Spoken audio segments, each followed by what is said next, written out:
Olá, você que está assistindo esse vídeo. Eu me chamo Emerson Vinícius, sou químico industrial por formação e atualmente sou aluno de mestrado da Universidade Estadual de Campinas, na Faculdade de Tecnologia, do Programa de Pós-Graduação em Tecnologia, com ênfase em ambiente. Sob a orientação do professor Dr. Dagoberto Okada, o meu projeto está intitulado como Estratégias de Bioaumentação para o Tratamento Biológico de Efluente de Indústria de Papel. E aí eu vim falar hoje um pouco sobre a minha pesquisa e mostrar para você que está assistindo o que eu pretendo realizar nesses 2 anos de pesquisa. E aí você se assusta um pouco, né, com um tema que você não conhece, mas e aí, o que é isso? Como eu vou fazer isso? Calma aí que eu vou explicar. Para entender primeiro o que é uma bioaumentação, eu vou explicar o que é uma biodegradação. A biodegradação refere-se à transformação de moléculas xenobióticas por micro-organismos. Mas espera aí, o que seria moléculas xenobióticas? Isso é fácil, não é algo tão absurdo.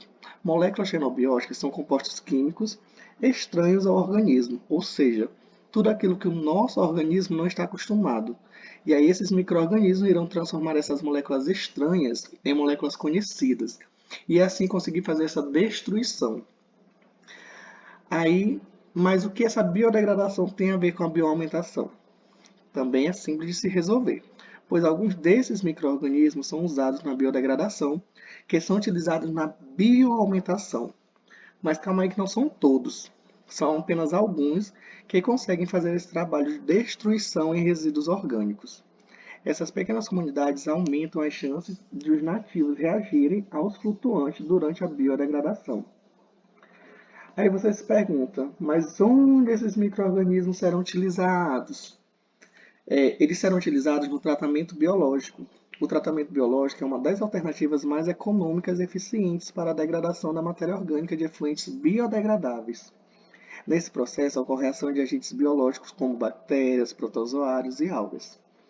Essa degradação pode ocorrer por meio do tratamento biológico aeróbio, que é com a presença de oxigênio no meio, e anaeróbio, que é na ausência de oxigênio neste meio. Aí a gente se pergunta, onde esse tratamento será utilizado? O intuito da pesquisa é aplicar esse tratamento em indústria de papel e celulose. A gente sabe que atualmente a água está cada vez mais correndo o risco de faltar, e as indústrias consomem um valor alto de água em suas etapas. E a de papel não passa muito longe disso, viu, galera? Eles gastam em média 60 metros cúbicos, que equivale a 60 caixas de água de 1.000 litros. E imagina aí quanto de água não deve ser gasta por dia, né? Então, esses micro-organismos que vimos antes vão agir no tratamento desse efluente da indústria de papel. Mas aí, como essa pesquisa vai ser desenvolvida? Bem, eu irei trabalhar com um modelo de bancada, ou seja, irei produzir 4 bioreatores que nada mais são onde irão ocorrer essas reações biológicas. Esses bioreatores irão simular um reator industrial. Vamos imaginar aqueles equipamentos enormes que existem nas indústrias, mais menores, de um tamanho que caiba na mesa da sua casa, na mesa da cozinha, na sua mesinha de estudo. E aí vamos imaginar que esse reator, eu vou trabalhar ele em uma quantidade pequena, mas que seja igual como se eu fosse fazer em um reator desses grandes que a gente observa nas indústrias. E aí depois de serem feitos, vamos colocar dois para fazer o tratamento aeróbio, ou seja, vai haver presença de oxigênio, e dois para um tratamento anaeróbio, ou seja, não vai haver oxigênio no meio. Mas aí como vamos observar se está dando certo ou não? Calma que é bem simples. Os micro-organismos que estiverem na presença de oxigênio ficarão na parte superior do bioreator, e os micro-organismos que estiverem na ausência do oxigênio estarão na parte inferior desse bioreator. Mas a gente está falando tanto de micro-organismos, mas de onde que ele vem? Da onde que vai ser? Da onde que eu vou pegar? Esses micro-organismos que vão ser utilizados serão encontrados no esterco de animais ruminantes, ou seja, aqueles que se alimentam de plantas e que mastigam mais de uma vez no mesmo alimento para só aí ir para o seu estômago. Alguns exemplos de animais ruminantes são os bois, as vacas, cabras, e sim, o principal componente que eu precisarei está no esterco. Mas o que é o esterco? Nada mais, nada menos do que o cocô desses animais. Mas por que tão específico? Não poderia ser outra fonte, comprar esses micro-organismos? De poder até pode. mas nessa pesquisa não pode porque a gente vai precisar de um componente natural. E além do mais, o efluente de papel tem uma macromolécula que não é fácil de ser quebrada por esses micro-organismos. Aí você se pergunta, o que é uma macromolécula? É uma molécula bem grande e por isso não pode ser quebrada por qualquer organismo. Como assim? Imagina aí um copo e esse copo é quebrado. Quando ele se quebra, ele vai ter várias partezinhas. Então, uma macromolécula é basicamente isso. É um micro-organismo grande e essas bactérias elas vão conseguir quebrar cada vez mais em pedaços menores dessa molécula. E aí que vai entrar o esterco do boi ou de outro animal ruminante, pois como eles se alimentam apenas de capim, eles conseguem produzir enzimas que vão quebrar essas ligninas. Mas tu não sabe o que é enzima, né? Calma aí que é fácil. São proteínas capazes de acelerar algumas reações. E neste caso, ela consegue fazer com que a lignina presente nesse efluente seja quebrada, para que os micro-organismos que estão ali consigam eliminar elas com mais facilidade. E aí, quais são os fatores que vão ser observados nesses bioreatores? Vamos observar diversos fatores. São esses bem aí que vão aparecer. pH, alcalinidade, temperatura, condutividade, sólidos totais dissolvidos, sólidos suspensos voláteis, demanda bioquímica de oxigênio, que é a DBO, demanda química de oxigênio, que é a DQO. Mas calma que eu vou explicar cada um deles bem resumidamente para você não se perder. Vamos começar pelo pH. Então, sabe o que é o pH? É uma escala numérica que vai de 1 a 14, onde a gente vê se aquela água está ácida ou se está básica.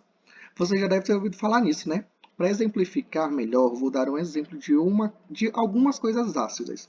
Vamos lá: o limão, o abacaxi, a laranja. Por isso, quando a gente toma, sentimos aquela característica azeda. E um exemplo de algo básico são os pepinos, abacates e brócolis. Quando você come, você não sente aquele azedo na boca. Você sente o gosto mesmo da fruta em si, aquele gosto bom. Mas por que vamos avaliar isso? Algumas bactérias elas não resistem a pHs ácidos, que é entre 1 e 6, assim como outras não resistem a pH básico, que é entre 8 e 14. Então vamos agora para a alcalinidade total, que é uma análise capaz de descobrir todos os íons, como por exemplo magnésio, cálcio, cloreto, presentes neste efluente, ou seja, a capacidade da água a resistir à mudança desse pH. A temperatura também é um fator a ser observado. Se vai ter uma boa atividade de micro-organismos em temperaturas baixas ou em temperaturas altas. Porque os micro-organismos eles também são seletivos. Nem todos eles conseguem trabalhar em grandes temperaturas, como também tem outros que não conseguem trabalhar em pequenas temperaturas.